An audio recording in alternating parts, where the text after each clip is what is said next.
We still have people coming in, so bear with us for another minute and then we'll get our program started.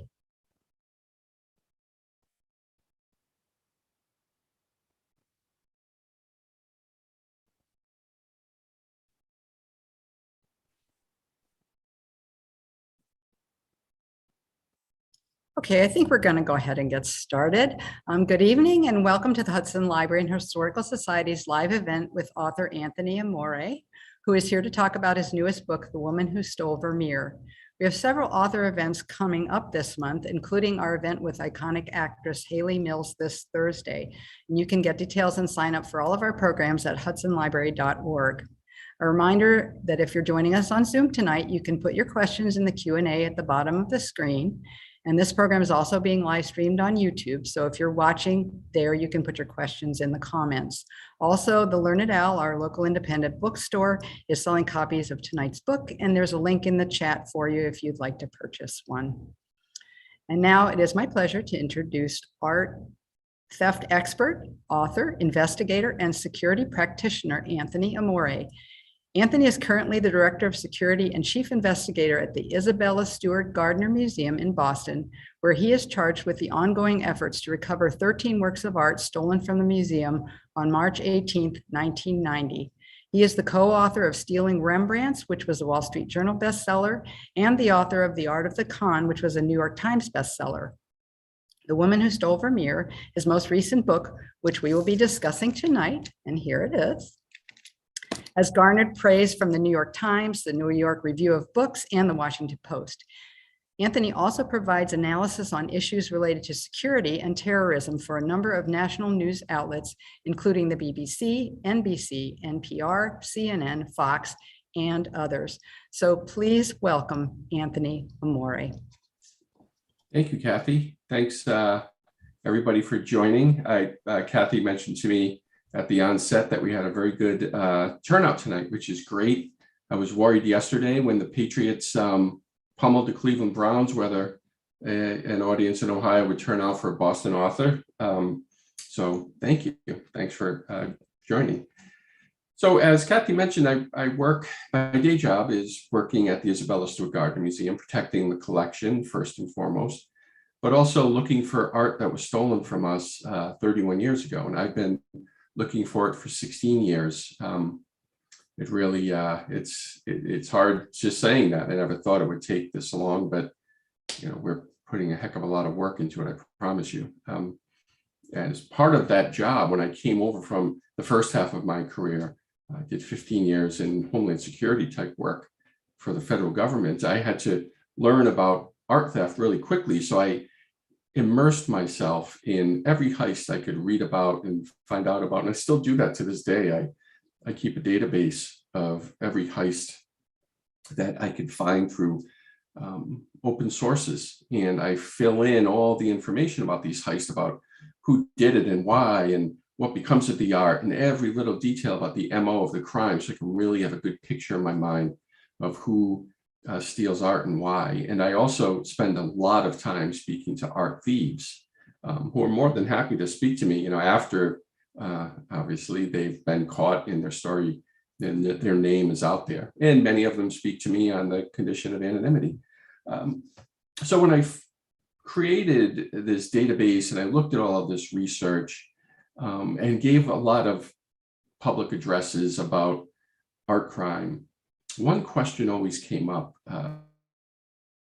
Audiences would inevitably ask me, you know, when you speak about these different heists, it's always men. Are there any women who have stolen art? And I'm talking about masterpieces, major art theft. And I would say, no, you know, it's always men. And let's face it, it's always men who commit all the horrible crimes. You know, when I say always, that means like 99.9% of the time, it's a man. Serial killers or art thieves or kidnappers or terrorists, you name it. However, I would always have to give the caveat about my favorite thing, the outlier. I love looking into the outliers, right? It's easy to understand the people under the normal curve because they fall into this category, but the person that's outside of it, that's the one that's interesting to me. And Rose Dugdale is that outlier because she is the woman. She's the only woman to pull off a major art heist. And in this book, I talk about the fact that she did it more than once. Now, one of the fascinating things about Rose, amongst many, is that as I researched her life, I found that she was involved in so much more than just this major art heist. And in fact, I'm going to talk to you about it in a little while. Many people I spoke to in Ireland and in the media remember her for something entirely different than this heist, which was the biggest one in history at the time. So much about her life is fascinating. Many people don't know who she is. If she was a famous figure, I would have titled this book Rose Dugdale, Her Life and Times, because it really is illustrative of the era she lived in and the approach to women and the view of women by the media, by the criminal justice system, by her parents, by the world, by high society. So Rose was born into high society. She grew up in Devon in the United Kingdom. Her father was very wealthy. He was a name at Lloyd's of London, Colonel Dugdale.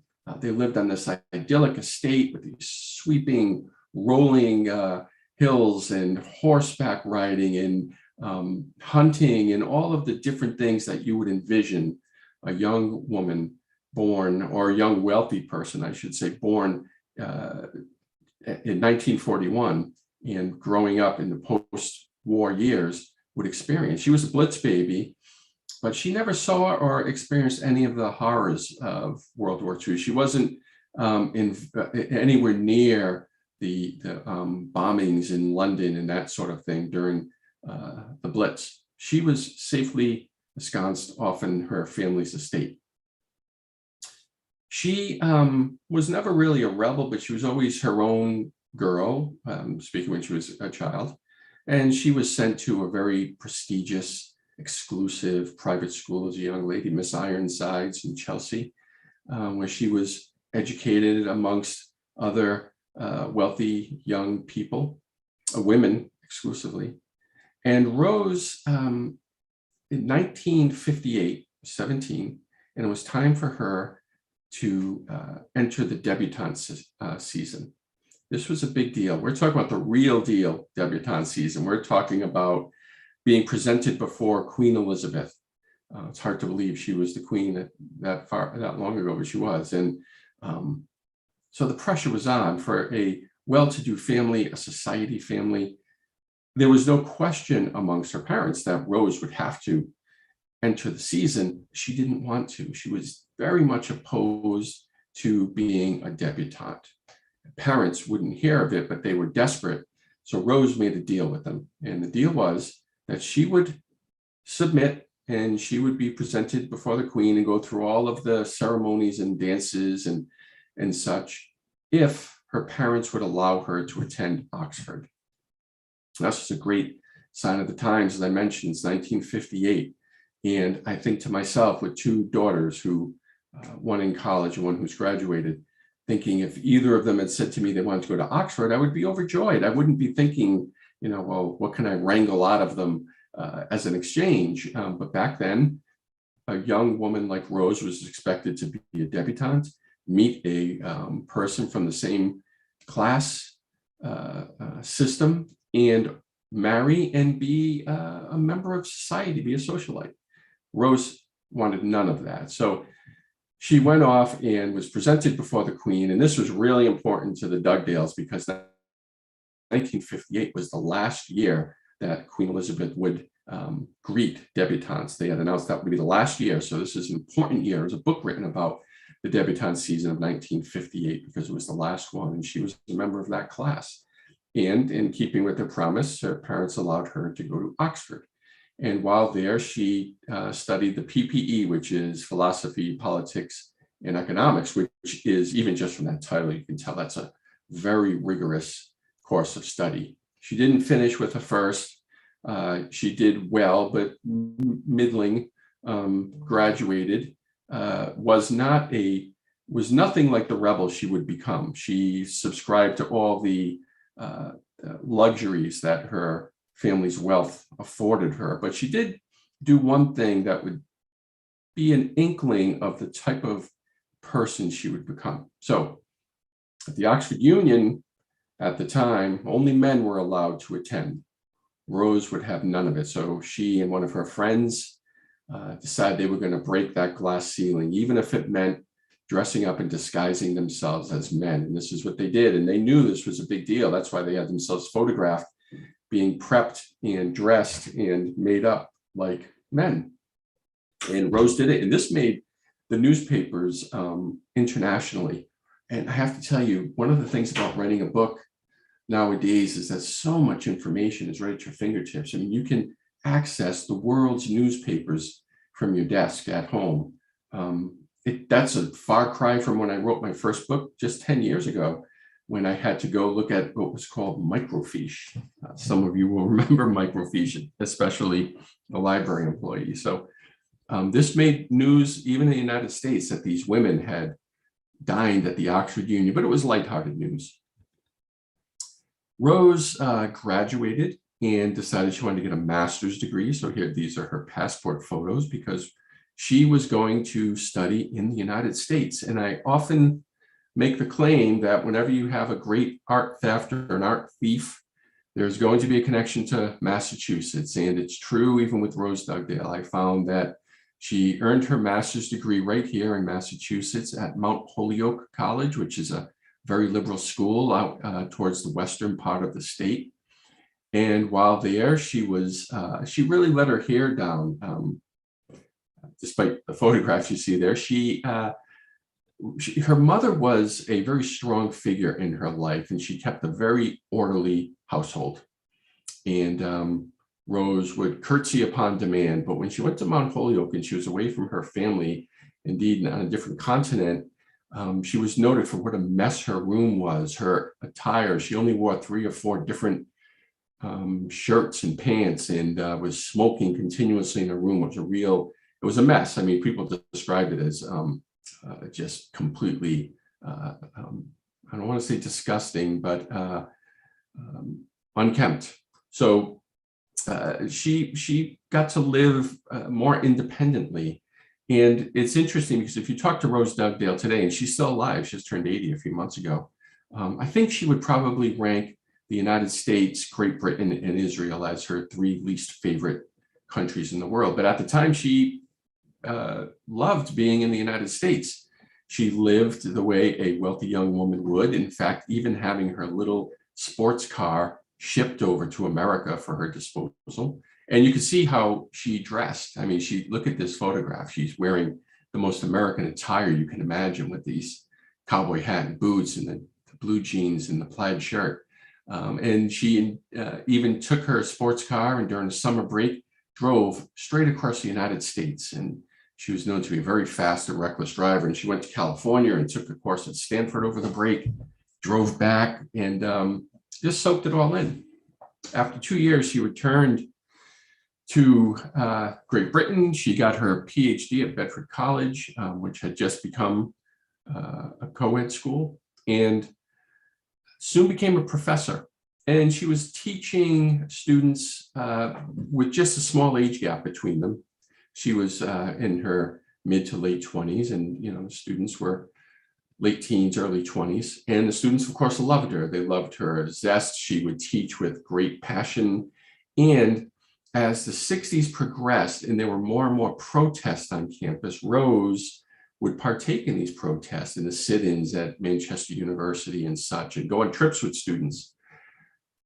All of this comes to a major part of her life when in 1968, and those of you who are around in 1968 know that was, to say it was a momentous year is such a vast understatement. The things that were going around in the world in terms of revolution, protest all across Europe, beginning in France, and strikes. And of course, from an American point of view, the unbelievable assassinations of Robert Kennedy and Martin Luther King, and then Vietnam. All of these things were making campuses a hotbed for activity and activism. Fidel Castro, whose revolution was still relatively new, invited some top students from the West to come to Havana to what they called the Cinco de Mayo camps to see his revolution in person. And I don't have a photo of Rose there. She went. But to give you a sense of the students here, this is a photo from one of the camps. And on the right is a young Christopher Hitchens. So it's these really leading intellectual students who attended. Now, be mindful of the fact that when Rose went, she was a professor. Now, she's 27, 28, and the students are 21, 22. Again, that doesn't seem like a big gap, but when you're a 28-year-old professor, there's a world of difference between you and a 21, 22-year-old undergrad. And it kind of is interesting the way the students experienced Castro's Cuba in reverse. So if you read Christopher Hitchens' outstanding posthumously, it came out just before he passed, Hitch 22, which is a great autobiography. He talks about being underwhelmed by what he saw in Cuba. He talks about seeing people rising and giving standing ovations to Castro's 2 long speeches in the blazing sun on cue. These people weren't clapping for what he was saying, they were clapping because they were supposed to. And but Rose ate it all up. She absolutely adored being there and seeing the people. She didn't speak Spanish, but she engaged with the community and would go into the neighborhoods and dance with the people and just really loved what she found from Castro's revolution. And indeed, when she returned to Great Britain, she returned a different person. No longer would she be an academic. She had this Tony apartment in Chelsea that her parents provided her, and she sold it. And what she did was move to Tottenham, a working class area, and open a tenants union. And this is the tenants union here. A tenants union would be a place where people could go, so essentially a nonprofit, where people could go to her office and say they're having trouble finding housing, they're having trouble dealing with the local government or the national government, getting their wages or getting their welfare, that sort of thing.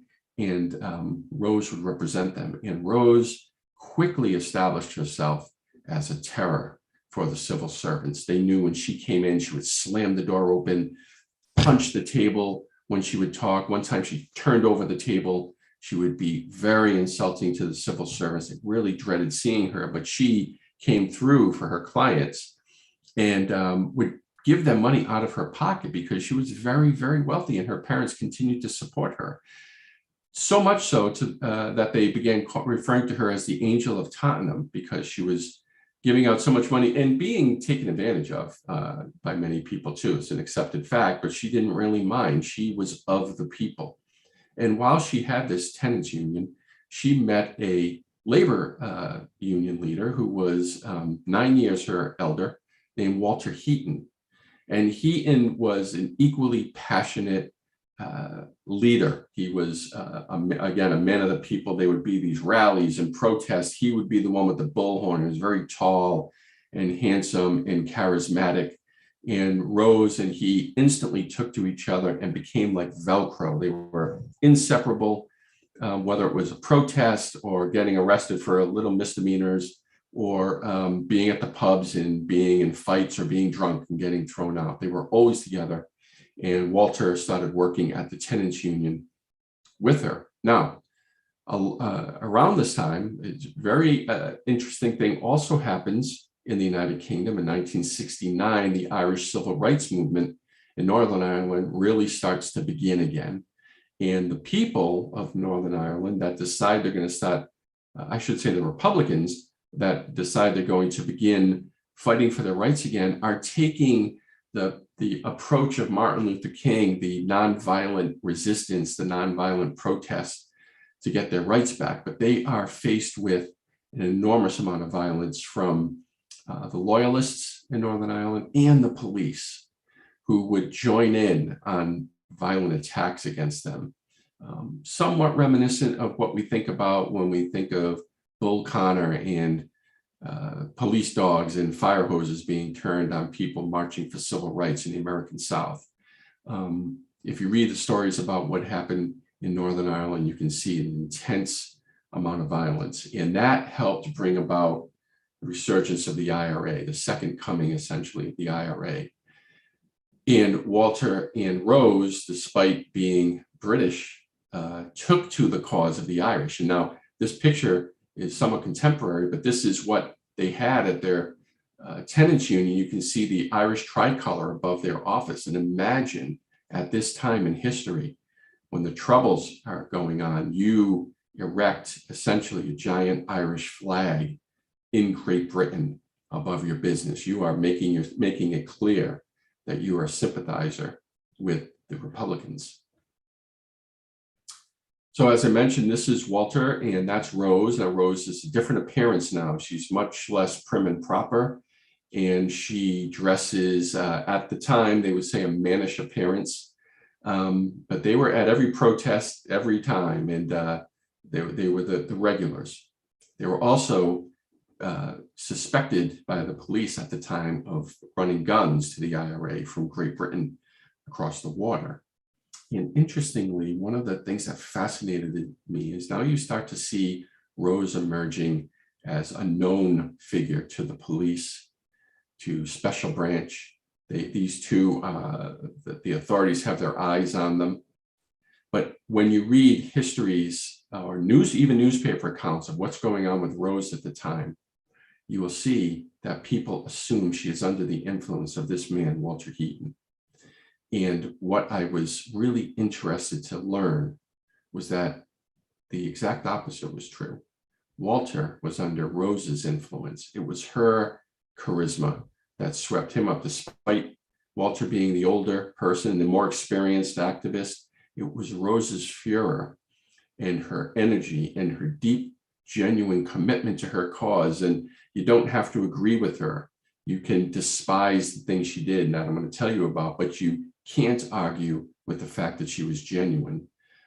This photo is so illustrative of their relationship. Rose is the one talking to the media in this press photo. Walter is just looking at her with so much admiration. The other thing that's important about this photo is though Walter was a socialist and despised the rich, he took full advantage of Rose's money, and she outfitted him in the finest suits and bought him a Mercedes-Benz that he drove around. And so there was a poser element to some extent with Walter. Rose felt a lot of guilt, it seemed too, because though they lived, they described each other as common law spouses, Walter was married and living with his wife and children at the time.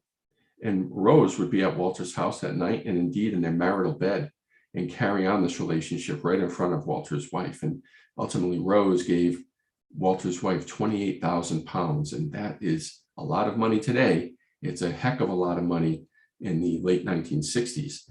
And Walter, of course, when he took the money and gave it to his wife, the condition was he could withdraw as well, and he did. What happened is when Rose was spending all of this money that her father was sending her, ultimately, like they always say about other people's money, you run out of it at a certain point, and she did. They gave away so much and they spent so much that Rose ran out of money, and they had to come up with a way to finance their operations. So Rose and Walter turned to the only source of money that they had known, Rose's parents, but they didn't ask them for money. Instead, while the parents were away at the Epsom Derby, which is sort of like our Kentucky Derby, they were gone for the weekend, Rose broke into her family's home with a couple of crooks that Walter knew, and they stole antiques, they stole silver, and Rose stole her father's paintings. Now, these were not masterpieces, but they're the sorts of works that I couldn't afford, that are very, very valuable. All in all, it was about $280,000 worth of art and antiques that they stole. Now, Walter and Rose may have had crime in their mind and may have pulled it off successfully in terms of getting the stuff, but they were very bad at follow through. So the police caught them right away because they weren't clever in terms of covering the tracks. The family help that was still at the Yardie farm, which was the family estate, they reported that none of the dogs on the grounds barked when these thieves had apparently broken in. And that's because the dogs loved Rose. They weren't going to bark when they saw her. The police investigated and they found that the only valuable antique that wasn't taken was a piece Rose had given her mother. And not coincidentally, the only room that wasn't ransacked was Rose's room. So they didn't have a great plan for covering up their crime. and they were soon arrested. Now, Walter has a lengthy criminal record, and he knows this is bad news for him. And you can see his face in this photo. He's concerned. He knows this means jail time. But look at Rose. This is her first serious arrest, the first time she's facing jail time. And she is not upset by it at all. In fact, she relishes it because Rose, given her background, feels the need to prove herself. I believe she was looking forward to going to jail because this would help her make her bones. Like, she had to prove that she wasn't cosplaying here. She had to prove that she was genuine, right? And it's hard for people to understand that in a contemporary moment. With the benefit of hindsight, you can look at her life in totality and say, yes, she was clearly dedicated. But at the moment, it's tough. You know, people are doubting you. So they go to trial. And of course, all the evidence is clear against them. And they're allowed to give their speeches. And both of them adopt the new approach that they've learned from the Black Panthers in the United States. And that is to use the courtroom as your bully pulpit. So when they had the opportunity to make their own statements, they made political statements. Walter, knowing he was facing a long term, was given 6 years and said, not since Christ has there been a greater travesty of justice, which is pretty good hyperbole to liken himself to Christ, and that sort of sentence. Now, Rose, it's just fascinating. It's her turn. She gets up. She famously says to her father, her poor embattled parents, all of this news is, again, worldwide. This Oxford-educated PhD has committed an art theft. And she gets up and says to her father, I love you, Daddy, but I hate everything you represent. And she gives one of her political speeches, and the judge issues a sentence to her, 5 years, but he suspends the sentence and sets her free because he says, in a classic misjudgment, that she is unlikely to offend again. She will soon prove him wrong. But he also says something that's really important. He says that she was under the influence of Walter Heaton. And this is fascinating to me because it's the early 1970s, 1972 to be exact, and the judge cannot fathom that a young woman would be the one leading this sort of criminal enterprise. It had to be the man. Boy, was he mistaken. Walter goes off to prison. Rose pledges her undying love to him. She even gins up a court appearance so that he has to be brought out of jail so she could see him again.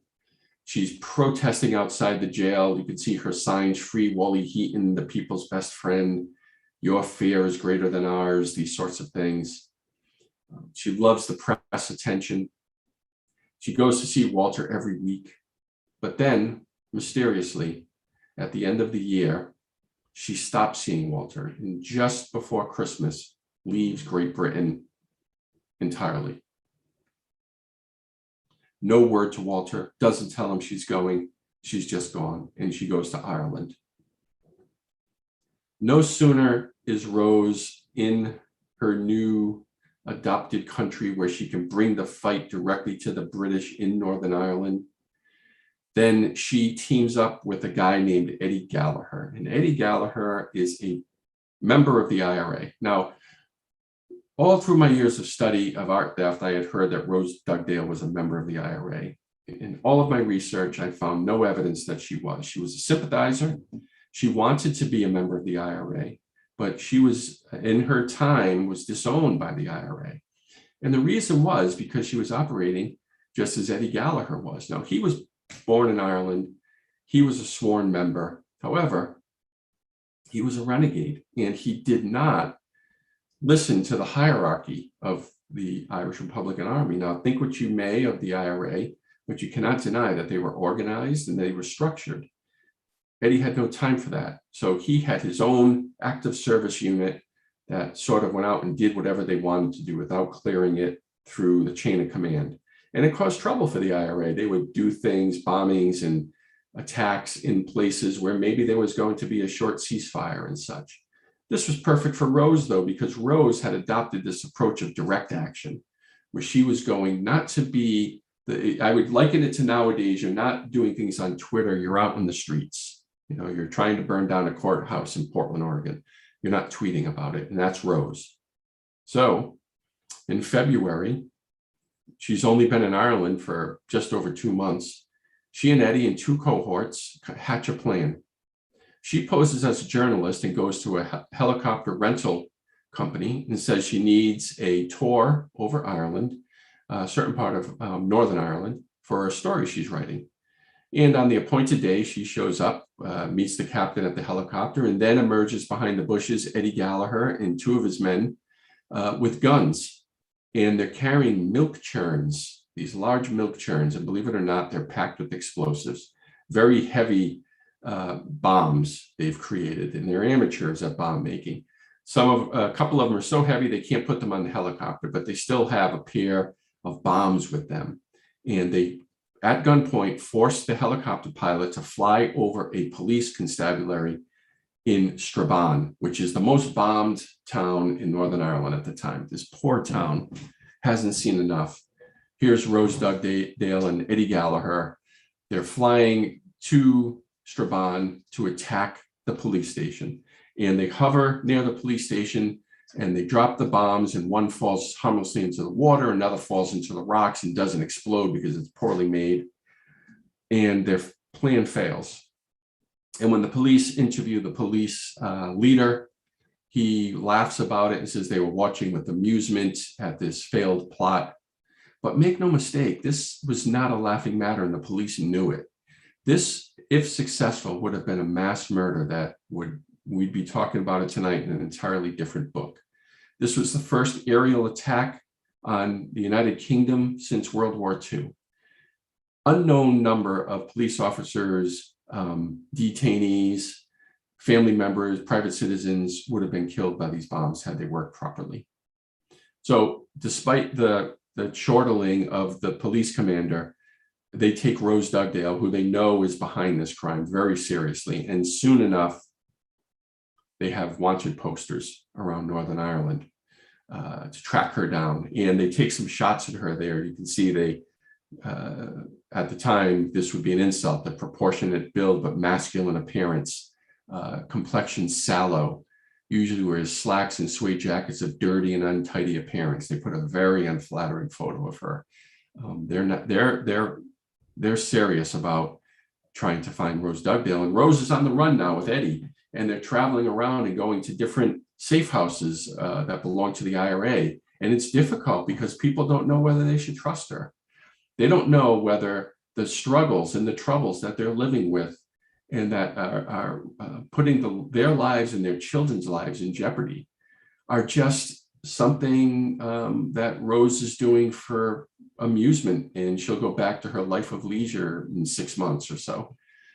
She's dressed very ladylike to throw off the authorities. Now, while this is happening, something very interesting happens at around the same time. The 2 women you're looking at are very young. On the left is 18-year-old Miriam Price, and on the right is her big sister, Dolores Price, who's just turned 21. And they are among the first female members of the IRA. Now, the IRA had a female contingent, but their job would be support things, maybe deliveries, passing along communications. They weren't doing traditional soldiering. They weren't fighting on the front lines. Dolores, there on your right, wasn't about to be the girl who was cleaning, old bullets for the men. She, in fact, became the first female OC, officer commanding, for an operation with the IRA. They grew up in Northern Ireland. I posit and I believe that they are what Rose wished she were, that she was the authentic daughter of the IRA. These 2 didn't have a father at Lloyd's of London. Their father was in the original IRA. When they would say, Dolores would say at night at his knee, he wasn't telling them nursery rhymes. He was telling them, Johnny was hung today, that sort of thing. It's a really interesting upbringing where their aunt lives with them. Their aunt loses limbs in her eyesight and trying to transport a bomb for the IRA. This is in their blood. And Dolores especially feels that too much of the bombing and too much of the violence is taking place in Northern Ireland against UK interests. And she believed not until the bombings were brought home to Great Britain proper, to the island, that would people there start to turn to their government and ask them to bring an end to the troubles. So Dolores headed a group. It was these two and two men, and they pulled off this massive bombing operation in England. Car bombs outside of New Scotland Yard, outside of an army recruiting barracks, and most successfully, a large-scale bombing at the Old Bailey courthouse, a famous courthouse in England. And hundreds of people were injured, many seriously, but incredibly, none were killed. And you would attribute that to the fact that at the time, the IRA would give not a head start, they would give a warning. They called the police and the newspaper and told them there's bombing coming at the Old Bailey so that people could evacuate. Nevertheless, many, many people were seriously injured. I liken it almost to the Boston Marathon bombing, except there were no deaths. One person died that day from a heart attack, but it was unrelated to the bombing. The sisters believed that they could escape by immediately going to the airport while all the chaos was happening with the bombing and going home before the authorities were wise to them. But someone had tipped off the authorities, and the police were waiting for the Price sisters and the two men that were with them, and they were arrested, and they were immediately imprisoned in England.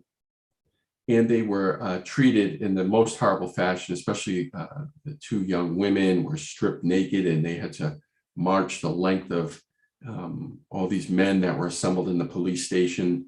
And they were treated as criminals and sentenced quickly and imprisoned in England as criminals. A very long, I believe it was 30-year sentences.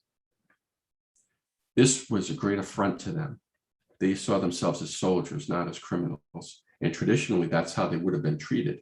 And there's a big difference in their system. If you're treated as a soldier, you have certain rights. You can dress in street clothes. You can associate with more people. You're a political prisoner. You have more visitation, and you're imprisoned in Northern Ireland. And that's what the girls wanted. Their parents could see them and they could be treated as IRA soldiers. But the government would have none of it and told them they would be treated as criminals. So they went on a hunger strike. And this was a very famous hunger strike, not for many reasons, but not the least of which that these are two young, attractive females, and it made for great headlines. So the government had to decide, what do we do? Do we give in to their demands and move them to Northern Ireland, or do we force feed them? And they decided to force feed them. And as I learned, force feeding is in many ways much more horrific than the pain and agony of a hunger strike. And I'll leave it to you to read the book to see how it's done. But you can see that the torture that these two went through, it was killing them, literally. And it was, again, news around the world about the Price sisters, and especially in Northern Ireland, and Rose took great notice of it. In April of 1974, this is the Rossborough House, the house I mentioned in the title of the book, and it's fascinating. It's the longest house in Ireland. It's this amazing building with a museum quality collection within, and it is owned by Sir Alfred Bate and his wife, Clementine, and they are heirs to the De Beers fortune. Where Rose's family is the 1%, this is the 0.1%. And one evening at the back door near the servants' quarters, house help, I should say, there was around 9 p.m., somebody rang the bell, and 14-year-old son of one of the house help answered it. And it was a young lady with a French accent who said her car had failed her, and he could see the car in the distance. And she said, "Can I come in to use your phone?" in broken English. And the young man said, "Of course." And when he opened the door further for her to come in, 3 men came barreling in with weapons and took the house help, secured them in a separate room. They were relatively peaceful to them. They treated them relatively gingerly. A couple of people were roughed up a bit, but that wasn't their goal. The group then rushes to the study where they find Sir Alfred and Lady Clementine listening to phonographs.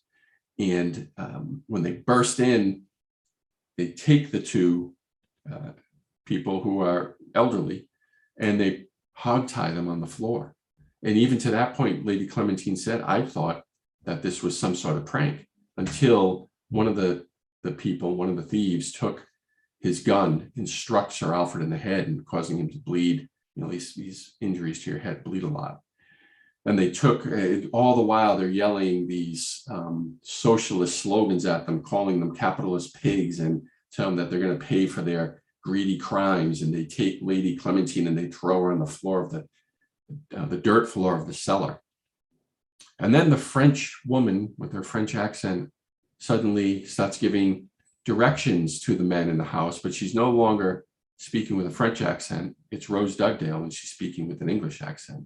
And she's doing what these three men could never do. She's picking out the most valuable 19 works in the house. And she knew art. She was schooled in art, and she chose very, very widely. She chose paintings by Gainsborough and Van Dyck, and 2 paintings by Rubens and Franz Hall, and of course, the jewel of the collection, Lady Writing a Letter with Her Maid by Johannes Vermeer. And as you may know, Vermeer only produced 36 known works.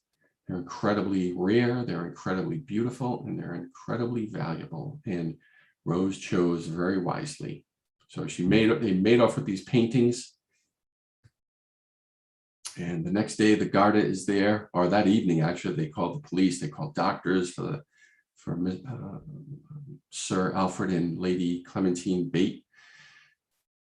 Again, Rose and Eddie they pulled off the crime, but they're not good at covering their tracks. What they planned was that they would take off with the paintings in the boot of a car.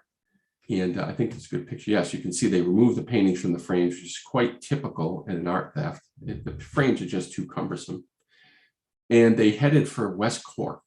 And they thought that if they went out to a secluded place and rented a small cabin from this landowner, a farmer, who would ever find them out there, but not realizing that's exactly where you're going to stick out like a sore thumb. So soon enough, the police became wise to this mysterious woman staying in a cabin out in West Cork, and Rose alone was arrested. And hopefully you'll read the book and you'll see how the arrest occurred. And it's really an interesting story. You see, even when the detectives are responding to this crime, they tell Control back at the Garda station, you know, millions of dollars of paintings have been stolen. And the commander at the Garda station tells them, don't be a fool. There aren't millions of dollars worth of paintings in all of Ireland. Like, people didn't even know the wealth and the depth of this collection at the Rossboro House.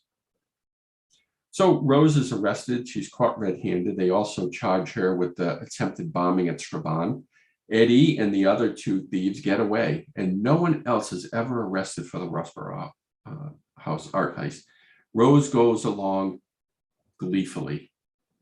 This is not the look of a woman who's devastated at the fact that she's facing a long prison sentence. This is her being driven away from court.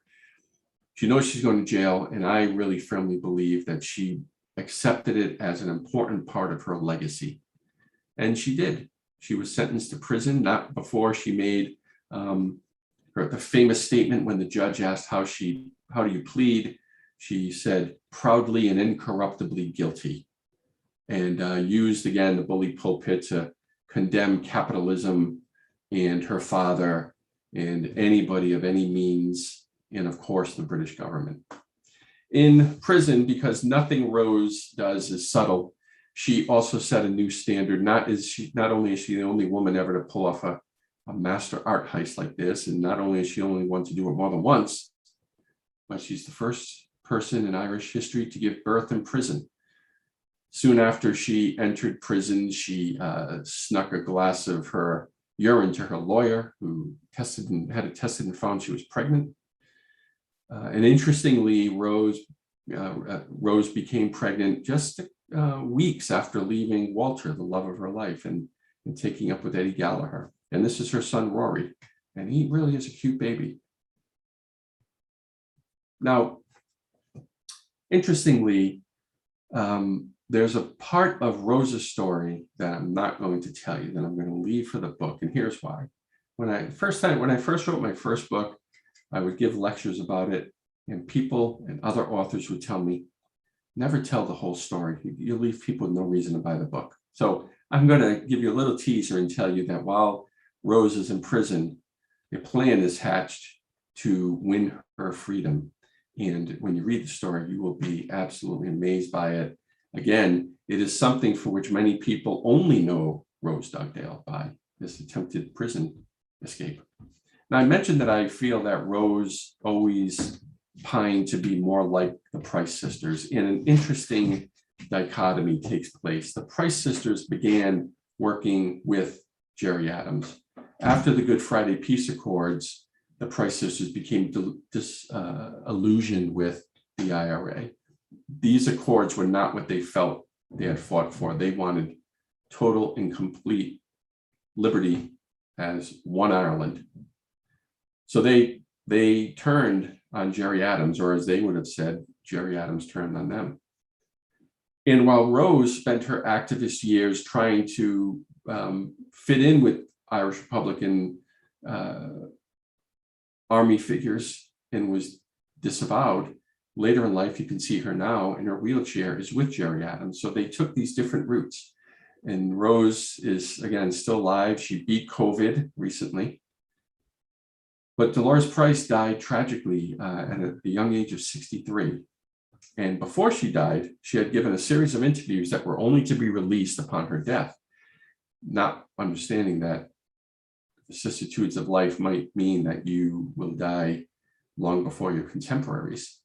As a result, her interviews became public, and many people had the police looking at them once again for decades-old crimes. And when I tried to interview Rose Dugdale for this book, at first I was received warmly by her compatriots and her representative. But then when she sought permission, she was told she couldn't speak to me. And I understand it's because of what happened with Dolores Price's interviews. That's the general overview of The Woman Who Stole Vermeer. I can tell you that writing the book was an immense pleasure for me. I enjoyed every minute of the research, every second of the writing. When I finished the writing, I genuinely felt a touch of remorse because the story was over for me. I'm very proud of the book, and I'm very pleased by the reviews it received, not just by the media, but from Walter Heaton, who's still alive and read it and loved it and gave it his stamp of approval as being the accurate story. And from Irish Republicans who've sent word to me that they like the story and approve of it. So I'm proud of the book, and I hope that I've encouraged you to take a look at it.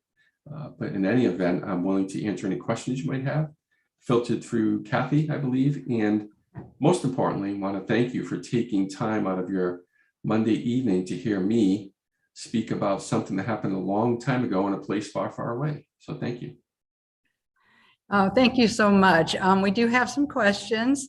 The first one is, what was known about her mental health? I assume that this person means Rose Dugdale. That's a great question. I get that very often. The only thing I could find is that people thought that perhaps there was a mental health issue with her, and she was examined the first time that she was arrested, and she was before the court for the theft from her family's estate. And there was no serious issue found with Rose in terms of her her mental health. And you know, I think that's a great question, and I understand exactly why you asked it. But I think if you read the book, you will find it's really, I would find any sort of mental health issue with her dubious. I think she was just truly a person. If anything, it was her personality to become devoted to a cause. And the time was ripe for a person with her proclivities, to the person that wanted to join a fight the time was just right for her. It was, everything happened at the perfect time, whether it's 1968 and then the opportunity to go to Cuba, which she called the most life-changing thing for her. And then the Bloody Sunday attacks, she returns home for the emergence of Irish Republican, the rebirth of the civil rights movement in Ireland. And then if you read the book, you will also see something else about her related to a separate art theft that I believe she committed, and my argument for it. And I think it'll be another piece of this puzzle about Rose that you'll enjoy. Okay, another question. What happened to the stolen artworks from the Rossboro House? Thank you for asking that. When Rose was captured, all of the pieces were recovered. 18 were in the boot of her car. One was back in the cottage in which she was staying. There was a slight little scar to the Vermeer that was easily fixed, and they are all back home. They were all back home immediately. But amazingly, just like everything else with the story, the Rossboro House was robbed again of almost all the same paintings in 1986, inspired by Rose Dugdale, by a famous criminal named Martin Cahill, and then robbed 2 additional times since then. So the Bate family left, Sir Alfred gave many of these paintings to the Irish, the National Museum, the National Gallery, including the Vermeer, for safekeeping. Interestingly, you'll see in the book, well, I'm going to tell you, you're not going to see in the book, just before the heist, many of these very paintings that she stole were at the National Gallery for safekeeping in Dublin, and they had just returned home because the Bates were on vacation. So it was perfect timing for Rose to pull off her heist. Interesting. Somebody wants to know if she was an only child. No, she wasn't. And her brother and her sister lived absolutely normal lives.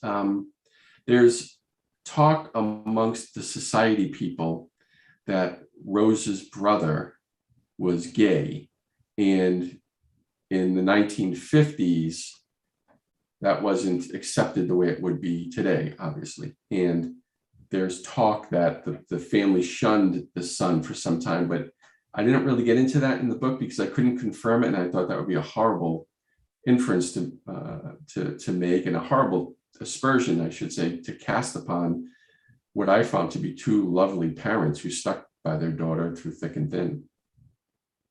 So where does Rose live, and what is her relationship with her son and other family members? Rose never left Dublin. She's still there. She doesn't speak to the press or me or anybody else. She is always honored by Sinn Féin. She has a great relationship with her son, but she'll tell you she was not the maternal sort. He stayed with her in prison as long as he needed to nurse, and then they sent him off to an IRA supporting family. He lived much of his life with his father, Eddie Gallagher, but he loves his mother. And I've met her son. He's a wonderful guy. I really like her son, Rory. Just wonderful. He looks just like her. But he's a hoot. He's great. He's great to speak to. Her parents left her, believe it or not, an equal share of their inheritance, despite all that she put them through. They never gave up on their daughter. That's amazing. Isn't it? It really is. You and I were talking about that before the program started. You know, how would we feel if one of our own children did the kinds of things she did? You know, could we stick by them? Somebody wants to know what Rose intended to do with the stolen artworks, and just along with that, in general, why do people steal these valuable artworks? Because it's not like they can easily sell them. Well, you know, that's such a well put question, because there's 2 parts, and I'm gonna answer it. You don't have to read the book for this part, but her intention was to use the paintings to force the British government to move the Price sisters to Northern Ireland. Now, that's a great segue to the second part of your question, because that's incredibly rare. 99.9% of the time, and I'm not exaggerating, masterpieces are stolen for money. It's all about money. It's none of these romantic causes you see in Hollywood. But Rose did hers for a political reason. So she is this great outlier. Everything about her screams a different sort of art heist. But art thieves steal masterpieces from money. Well, not just masterpieces, all sorts of paintings they're stolen from money. And that's the reason. And the very few outliers, their stories could be read, that they can be read because they're written by me. And that's why I wrote Rose's story. And if any of you subscribe to Airmail, the Graydon Cotter magazine, my story on a guy named Miles Carner will be coming out in Airmail in the next week or two. And I think you'll find that interesting as well.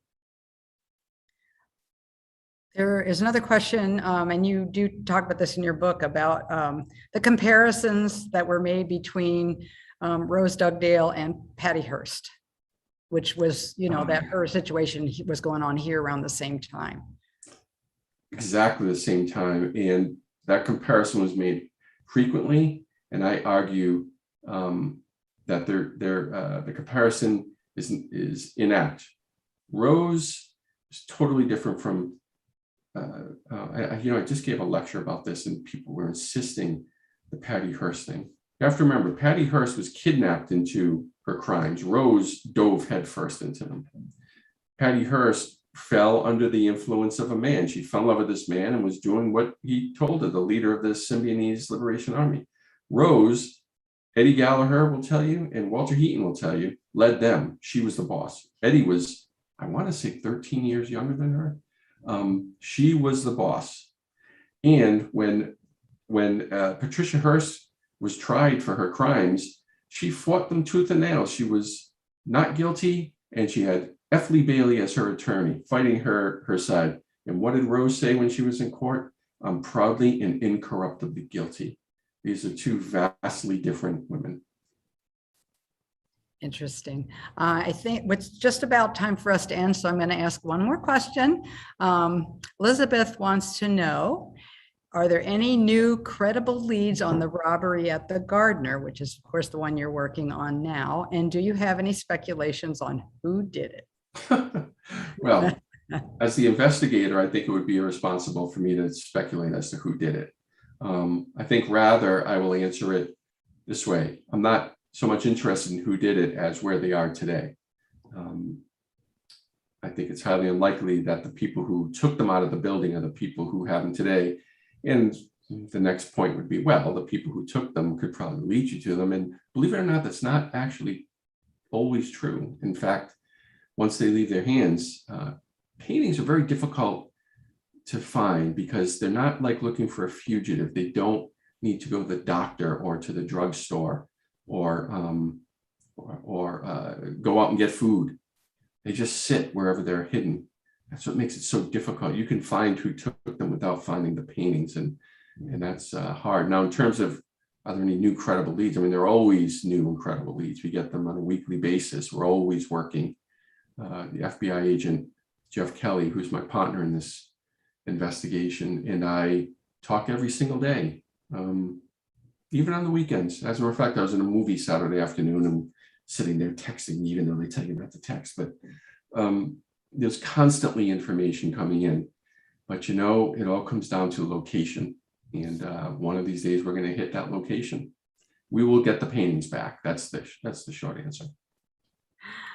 Wonderful. Well, thank you so much, Anthony, for being with us tonight. I want to remind everybody, this is the book that you're going to be looking for. It's a fascinating read if you haven't already read it.